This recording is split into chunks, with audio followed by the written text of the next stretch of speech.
Guys, that's your command today, RAID Shadow Legends. Welcome to the video. I'm glad to have you all here with me today, talking some Raid. So the last, 6 months or so, maybe a little bit longer, I've really changed everything about the way that I look at gear, my targets, my goals when building any champion in this game. And I thought I'd make a video just kind of catching you guys up on where my head's at and hear from you guys in the comments below as well.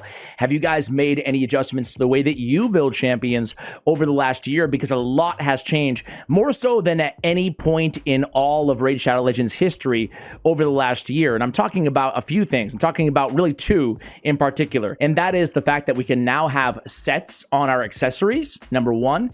And number two is we now have Ascension. We have Ascension for everything now with Phantom Shogun Grove. We have it on the accessories. And with the Sand Devil, we have it on our regular gear. So how does that change the way that we decide to build champions? Even if you don't have access to any of these special gears on your accessories, you know, obviously the Hydra Clash, the Stone Skin in particular is very hard to get, but odds are you guys are starting to collect a few pieces, a piece here, a piece there, blah, blah, blah, right? Yes, sir. But first, a big thank you to today's video sponsor. It is Dragon Air Silent Gods. Now, you guys, I see you in the comments been asking me to play this game more, to cover this game more, to bring this game back on the channel for good reason, honestly. Season 3 is almost here, guys, and this seems to be the best one yet by a mile. You guys know Dragon Air Silent Gods, kind of open world RPG themes, has those kind of tabletop gaming aesthetics, Dungeons and Dragons collaborations, and we are not done. Look at this teaser here, guys. Look at this teaser. Who do you think the next collab character will be? We've already had Dritz. We've already had Elminster as well in the past. Well, guys, the suspense is killing me. So, guys, Season 3 Echoes of the Deep will be dropping on March 22nd. So, odds are it's actually live right now. What a perfect time to go ahead and download this game using my link in the description below. And I have some goodies for you, but wait, let me tell you a little bit more about Season 3. So, we have events every day with endless rewards. Again, this is a favorite of hardcore players. Season 3 looks to be really, really juicy. We have a Season 3 exclusive summoning event. We have an Easter event as well, a half anniversary celebration special, because why not? I told you about the events. We have obviously the new elemental affinities.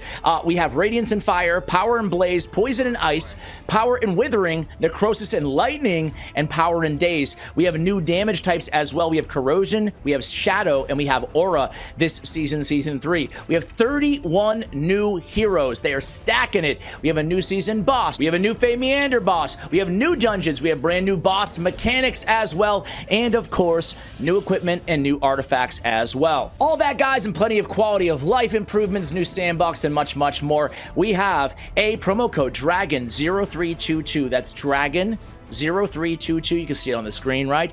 You'll get a Starlight Stone dice. You'll get a 30 Warm Arrow and 30k gold. Thank you, Dragon Air Silent Gods, for sponsoring today's video. Download now. Check out Season 3, guys. So what we should be aiming for, or I should say an option to aim for, right? Because every build is going to be different. There's no one size fits all advice, but I want to talk to you guys about some trends that I see in the game, right?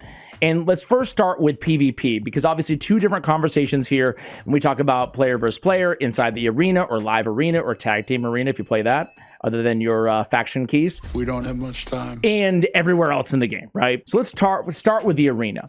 What I have done is really two things, right? Now, listen, I don't have many three-piece stone skins on accessories on my entire account, right? But the good news is you only really need two, right? 2 stone skin accessories, and then 2 stone skin artifacts, and then a 4-piece savage or 4-piece lethal, right? And this is like, and right here I have a 5-piece stone skin because I happen to have it. But again, you only need 2. So it's not that high of a bar, and every month that goes by in this game, every year that goes by in this game on a macro sense, you're going to get a little bit closer to being able to build champions like this. So this is a beautiful build for the arena. It's a stone skin 4-piece and a lethal or savage. That way we have all of our ignore defense, 25%, plus our helm smasher, plus whatever the champion has. And then in addition to that, we have stone skin protection. They can't be debuffed. They can't be CC'd. Obviously, a chance of blocking buff removal, the removal of the stone skin. So it's just very, very potent way to ensure that your nuker gets a turn, especially if you don't have like a Necrit the Great, right, on your account, or you don't have him certainly in every team, right? It's tough to find that protection for our nuker. So here we're seeing Ray, who again, I happen to have, I think Dark Elves is the only faction that I even have 3 stone skin pieces, right? But then the other, a part of the equation here in PvP is the Ascension stats, right? We're able to get a lot more crit damage, right? And of course, we don't have it here. This is like the worst, this is the worst amulet ever to point out. Let me just point it out on somebody else for just a moment here, right? But Trunda certainly, why do I not have crit damage on Trunda? Are you crazy, Ash? Are you crazy? We do have it as an Ascension stat, but we don't have it fully maxed. Am I broke? I am broke. Okay, great. You are a sad, strange little man, and you have my pity. Either way, we're able to get our hands on a lot more crit damage, a lot more crit rate, and a lot more speed, right? And you should be using your rework powder if you're able to clear those dungeons yet, level 25, the final levels of Shogun and Sand Devil. You should be using that very strategically, right? First and foremost, I'm looking at these boots and trying to get speed on them, or whatever stat you're looking at. Like, to me, the most important areas to use your Ascensions are going to be speed on your boots, because attack percentage with speed is what we should be aiming for towards the end game. Obviously, if you're just starting out, there'll be plenty of advice, especially when we get to the PvE section for you guys. But I'm talking more mid to end and how we should be looking to upgrade our nukers on our account, right? To really min-max them. And what I'm looking for is attack percentage. In Trunda's case, sure, attack percentage with attack percentage, 80% attack. These are some great Savage boots, but there's no speed here. What we're trying to do here is basically build a champion like Trunda right here. We still have her at 220 speed. She's fast enough for where I'm using her, and she has a boatload of attack, right? Over 8,000 attack on Trunda here. So my whole point is, we want to get to the point with utilizing Ascension. We can get an extra 12 speed from our boots, right? We want to try to get that extra speed so we can put our nukers into attack percentage, or defense percentage if they're a defense-based nuker, or HP percentage if they're HP-based nuker. Now, as I said before, I want to make sure I stress this again. Every champion is going to be a little bit different. You might have to have a speedy nuker in some situations. A lot of endgame players use attack percentage, defense percentage, HP percentage on their boots, but not all, just depending on the team around this champion. But obviously, to min-max their damage, that's the direction that we want to go, right? Because of Ascensions, it's made us hit these target thresholds, right? A little bit easier than it used to be, certainly. Now, you're also going against, in PvP, players who have the same benefits that you do. So take that into consideration as well. But it's never been easier to stack up a lot of extra attack or whatever stat that we're looking for. Crit rate, crit damage, and speed, right? Now, going back to Ray, if you're able to get your hands on a really crappy stone skin accessory, it would behoove you to at least use your ore in these situations. Stone skin accessories are so valuable, and the same thing could be said for Merciless or Supersonic. I'm focusing in on stone skin here, but really, or Rathalos, whatever the heck it's called now, right? You know, the 9-piece sets, essentially, the 9-piece sets. Save them and rework them. It's a good use of your rework, right? Because if you have like a total crap stone skin, you still have a stone skin. I can hear destiny calling. We should be saving our stone skins, especially, again, pertaining to the arena, so we can rework them and hopefully get a better piece, right? So it's a great use case for your Chaos ores and also for your powders to change the Ascension stats, trying to min-max those champions, all right? So like this one, for example, I probably already used it because HP main stat, not what I want to have on my nuker. Have I reworked it? I have. Rework attempt used, 1 out of 1, but I'm still going to use it, because there's no harm in trying, okay? Now, I still prefer not going crit damage here on my Ray and getting that stone skin. But what I would say, looking at this build, there's one big problem. Do you guys know what it is? If I was really trying to min-max this, I would take this off. And yeah, you know what? I'm actually going to do it, right? I'm going to remove it right now for you guys.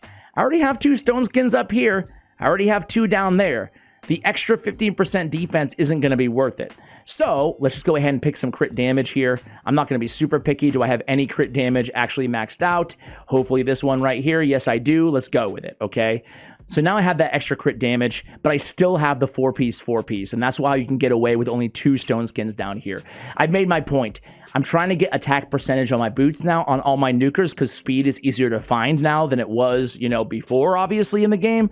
And I'm also trying to get my stone skin and my lethal and savage. Having 2 4-piece sets is where it's at. Now, if you can't, if for whatever reason you just don't have any stone skin or anything and, you know, whatever, the best build right now that everybody is using, no matter if it's a defense-based champion, I think I have like White King, right? Hey. Oh, it's white without an H. My bad. My bad. Hola. If I can type right now. There we go. Everybody right now has been switching, and I mentioned this in a few videos, has been switching their HP-based and their defense-based nukers into cruel gear. It seems counterintuitive because it's attack percentage. We have no use for attack percentages. In some very niche situations, it can be a bad thing to have high attack percentages. However, having that extra ignore 5% of enemy defense is yielding more damage than, say, crit damage, an extra 20% crit damage. So it's still the way to go. So if you can't build, if you don't have the stone skin or whatever, people are going with cruel and lethal or cruel and savage gear on their nukers, okay? You know what? Since I showed you that build on Ray, let's go ahead. Let's go ahead and use it, right? What do we have? Let's go against an easy team and try to demolish. I have a blender comp here, right? Old school blender. We have Lady Mikage as our ally attacker. We have Arbiter as our turn meter booster. And then we have Ray and we have good old Skull Crown, right? So boom, boom, boom. And I didn't see how much damage she had there. But I'm sure it was great. I'm sure it was great, right? Because, and you saw the stone skin there. In this comp, probably not the best use case, not the best case scenario, because frankly, I mean, on a team like this, let me just go against a little bit of a better team than this, right? How about, well, I don't think we're going to do very well against a Torment either, right? Ooh, let's go against this squad. Look at this dude over here. Armands, by the time that you're watching this, I have him. I don't have him right now, though. I'm 25 fragments away from making it happen. But this will be the first time that I go against him in the arena, so let's see. Oh, they go, and they come in, and he stuns me. And then for his next trick, he turns me into a sheep. And then we're all dead, except for Arbiter. So far, so good, guys. What do you say? But we have the stone skin, and we have the lethal, right? So who knows? This could be a great use case. Banish comes in, did some damage, not quite enough, but let's see. We might still win this. I'm going to go ahead. I don't know if that was the right call, but I'm just going to burn Lydia's. Yeah, it wasn't the right call. Let's see if we can still kill them all right here. Ray, work some magic. Boom. There she goes. Not bad, not bad. But you guys saw we wouldn't have won that without the stone skin, right? And probably the lethal or the savage. So that is what we're working towards when building our nukers. Now, obviously, with Cursed City dropping Merciless and dropping Supersonic, excuse me, we can consider the same thing, especially in PvE with those sets, but even PvP, right? Let's just take a look at it really quickly here as we transition to the PvP portion of this video, right? So what are we getting off of? Obviously, you can go for a 9-piece set on Slayer, Merciless, Supersonic as well, Stone Skin, Protection. So there's that option as well if you're lucky enough to have a 9-piece set. But I like blending. You know, I like blending 2 4-pieces. Anyway, Merciless, we get, off of a 4-piece, we get the attack, the crit damage, the speed, and a chance of decreasing a random skill's cooldown when dealing damage. So even a Merciless, if you have, maybe you have a lot of Merciless accessories, but you don't have a lot of Stone Skin accessories. They're harder to get, you know? Well, then consider going with a 4-piece Merciless and a 4-piece Savage, right? You're still getting the chance to reduce a skill's cooldown. That can be extremely valuable, right? Same thing on both Slayer and Supersonic. Supersonic, we're getting a lot of speed, 20% on a 5-piece, 10% on a 4-piece, but we're filling this champion's turn meter by 2% for each buff on each enemy. So if the other team goes first, maybe on your speed booster, it's kind of a fail-safe, right? If they go first and they get a bunch of buffs from an Arbiter or a Siffy, it will help you catch up and go next before the team maybe wrecks you, right? So there's other use cases. Obviously, Supersonic and Merciless are going to be great in PvE as well. So any PvE champion, you can start taking that into consideration as well. Now, I was just building this guy. I'm probably going to make a guide on him like right after I'm done with this one, Ulfric. And I just built him, and I'm already muling his artifacts around. Yeah, that's my love. Look at his base stats, right? And this is the big point I want to drive home in PvE. I'm building more survivability on my PvE champions than ever right now because we're afforded the luxury of doing so. Just like I said about the arena, your opponents have access to Ascensions. Your opponent has access to 2 4-piece sets, all the things that we've spoken about. But in PvE, nothing's changed, you know? So who we're going against has not changed, you know, in most areas of the game. Obviously, Cursed City is a bit new. It might be more challenging. But we can take advantage of all this stuff to really bust through plateaus that previously caught us up inside RAID, right? So you can take advantage of 4-piece, 9-piece, 2 4-piece.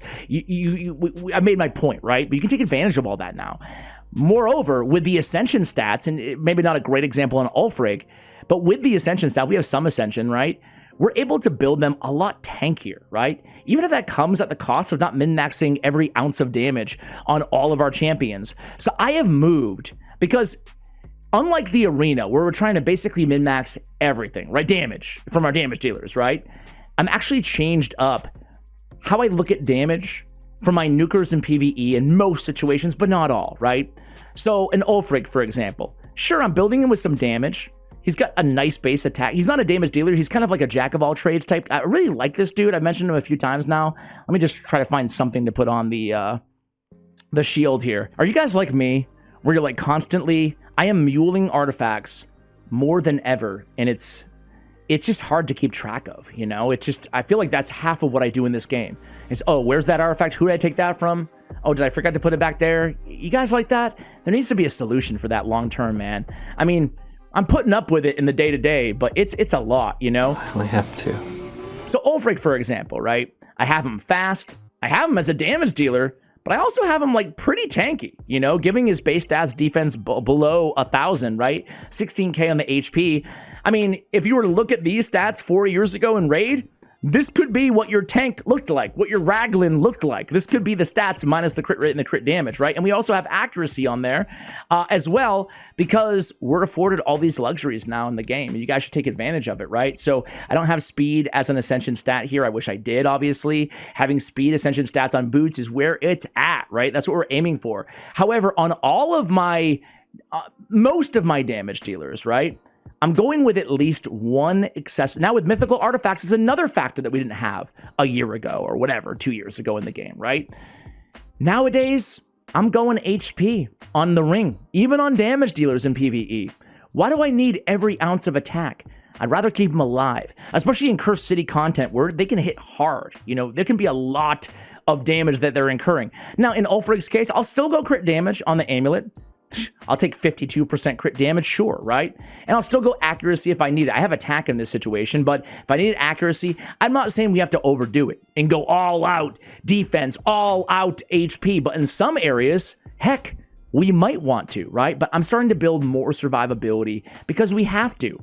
Hard dungeons hit hard, newsflash, and oftentimes it's the debuffs anyway that are doing all the work, right? It's the HP burns, it's the, you know, the pacing, the decreased speed, or the masteries, War Master, Giant Slayer, you know, Brimstone, Smite, right? They're doing the hard work. So now we can build our nukers with plenty of accuracy, plenty of speed, and plenty of survivability, and we don't have to stress so much about the crit rate and the crit damage like we did in 2019, you know?